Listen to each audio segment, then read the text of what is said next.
मेरा ये स्टेटमेंट है जो मैं आपके सामने आपके समक्ष इसको मैं पढ़ रही हूँ।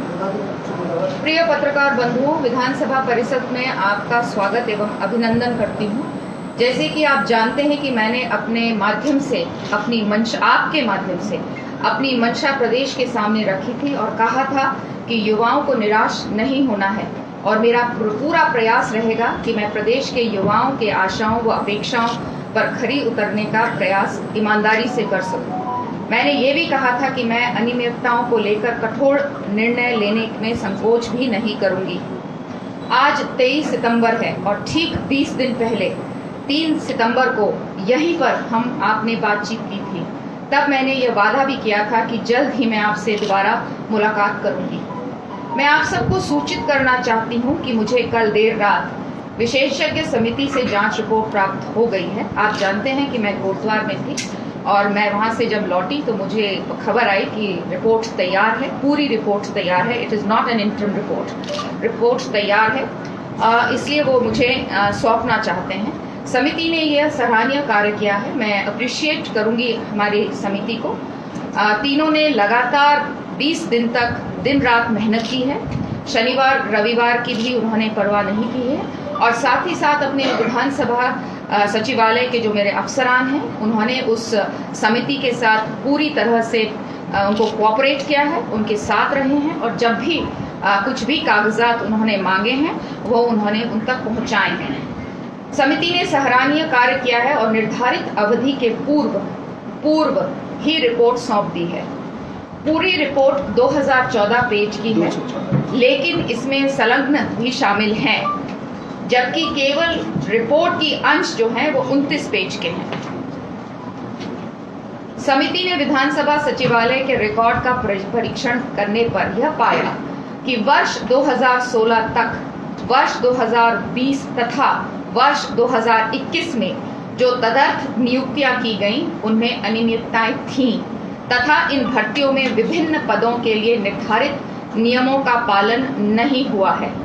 समिति ने विभिन्न न्यायालयों में द्वारा नियम विरुद्ध भर्तियों के संबंध में समय समय पर दिए गए आदेशों का हवाला देते हुए अपनी रिपोर्ट में यह सिफारिश की है कि निम्नलिखित कारणों से नियमों के विरुद्ध की गई इन तदर्थ नियुक्तियों को तत्काल प्रभाव से निरस्त कर दिया जाए।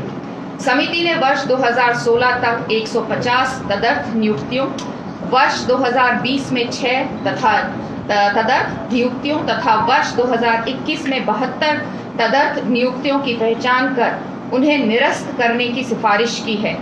समिति ने इस संबंध में जो कारण बताए हैं वह इस प्रकार हैं। सेवा के विभिन्न पदों पर सीधी भर्ती के लिए निर्धारित चयन समिति का गठन नहीं किया गया। इस प्रकार यह तदर्थ नियुक्तियां चयन समिति के माध्यम से नहीं की गई हैं। तदर्थ नियुक्ति के जाने हेतु कोई विज्ञापन नहीं दिया गया और न ही कोई सार्वजनिक सूचना दी गई और न ही रोजगार कार्यालय से नाम मंगाए गए। तदर्थ नियुक्ति किए जाने हेतु इच्छुक अभ्यर्थियों से आवेदन पत्र नहीं मांगे गए, केवल व्यक्तिगत आवेदन पत्रों पर नियुक्ति प्रदान कर दी गई। तदर्थ नियुक्ति किए गए जाने हेतु कोई प्रतियोगिता एग्जाम परीक्षा आयोजित नहीं किए गए।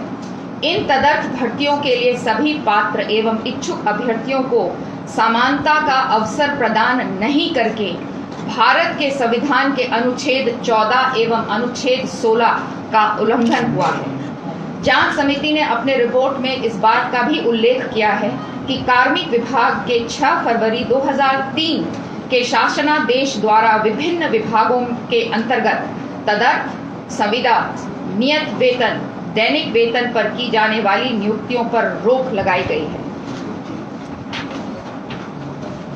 उक्त 6 फरवरी 2003 के शासनादेश में व्यवस्था उपबंधित है कि श्रेणी ग तथा घ के किसी भी पद पर दैनिक वेतन, तदर्थ, संविदा, नियत वेतन पर नियुक्ति नहीं की जाएगी। इस प्रकार की नियुक्तियों पर पूर्ण रूप से प्रतिबंध रहेगा। पत्रकार बंधुओं, इतनी विस्तृत जानकारी आपके साथ शेयर करने से ये लाभ होगा कि जांच समिति की सिफारिशों के अनुरूप विधानसभा अध्यक्ष के रूप में मैंने जो निर्णय लिए हैं उनको समझने में आपको आसानी होगी। विधानसभा अध्यक्ष के रूप में जांच समिति की अनुशंसा को स्वीकार करते हुए वर्ष 2016 तक की 150 तदर्थ नियुक्तियों को, वर्ष 2020 की 6 तदर्थ नियुक्तियों को तथा वर्ष 2021 की 72 तदर्थ नियुक्तियों को निरस्त करने का निर्णय लिया गया है। चूंकि इन तदर्थ नियुक्तियों को शासन का अनुमोदन प्राप्त है, अतः नियमानुसार इन तदर्थ नियुक्तियों का निरस्त करने के लिए शासन को अनुमोदन लेना आवश्यक होगा। इन नियम विरुद्ध तदर्थ नियुक्तियों को निरस्त करने के लिए अनुमोदन हेतु मैं शासन को तत्काल प्रस्ताव भेज रही हूँ। अनुमोदन प्राप्त होते ही नियम विरुद्ध तदर्थ नियुक्तियां तत्काल समाप्त कर दी जाएंगी। इसी प्रकार उपनल द्वारा की गई 22 नियुक्तियों को भी तत्काल प्रभाव से निरस्त कर रही हूँ। मैं आपको जानकारी देना चाहती हूँ, वैसे ही जो ये आगे का मैं पढ़ने जा रही हूँ, ये जो 32 हम लोगों ने 32 पदों के लिए जो एग्जाम लिए थे उसके साथ उसकी बात है। भले ही ये हमारी समिति के मैंडेट में नहीं था, लेकिन क्योंकि जब वो कागजात खंगाल रहे थे तो उन्हें इसकी भी जानकारी मिली, तो इसकी भी जानकारी मैं आपको दे रही हूँ। मैं आपको ये जानकारी भी देना चाहती हूँ कि विधानसभा सचिवालय द्वारा 2021 में 32 विभिन्न पदों पर सीधी भर्ती के लिए आवेदन पत्र मांगे गए थे, जिसके लिए इस वर्ष 20 मार्च को लिखित परीक्षा भी आयोजित की गई थी, जिसका परिणाम अभी तक घोषित नहीं हुआ है।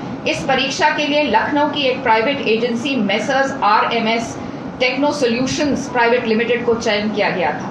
इस एजेंसी के कार्यकलाप विवादों में रहे हैं और इस पर पेपर लीक के गंभीर आरोप भी लगे हैं, जिसके चलते कम से कम 5 प्रतियोगिता परीक्षा शासन को रद्द करनी पड़ी है और उनकी गिरफ्तारियां भी हुई हैं। विधानसभा सचिवालय में नियमों प्रावधानों का उल्लंघन करते हुए इस एजेंसी का चयन किया गया है। इसमें अनेक वित्तीय अनियमितताएं भी पाई गई हैं। उपलब्ध जानकारी के अनुसार इस एजेंसी को बिल प्राप्त होने के 2 दिन के अंदर बैंक से 59 लाख रुपए का भुगतान भी जारी कर दिया गया था, जिसमें विधानसभा सचिव की भूमिका भी संदेहास्पद पाई गई है। इस परिप्रेक्ष्य में विधानसभा अध्यक्ष के रूप में मैंने यह निर्णय लिया है कि इन 32 पदों पर हुई परीक्षाओं को निरस्त किया जाएगा तथा एजेंसी की भूमिका की जांच की जाएगी तथा नियमानुसार कार्रवाई की जाएगी। विधानसभा अध्यक्ष के रूप में मैंने ये भी निर्णय लिया है कि इस पूरे प्रकरण में विधानसभा सचिव की संदिग्ध भूमिका की जांच की जाएगी। जांच पूरे होने तक श्री मुकेश सिंघल को तत्काल प्रभाव से निलंबित किया जाता है। तत्संबंधी आदेश जारी किए जाएंगे। जांच समिति में दी गई विभिन्न सिफारिशों एवं सुझावों पर कार्रवाई जारी रहेगी। इसमें विधानसभा सचिवालय में कर्मचारी अधिकारियों की राइट साइजिंग, ई-ऑफिस, ई-विधान, पदोन्नति तथा सेवा नियमों में सुधार शामिल रहेगा।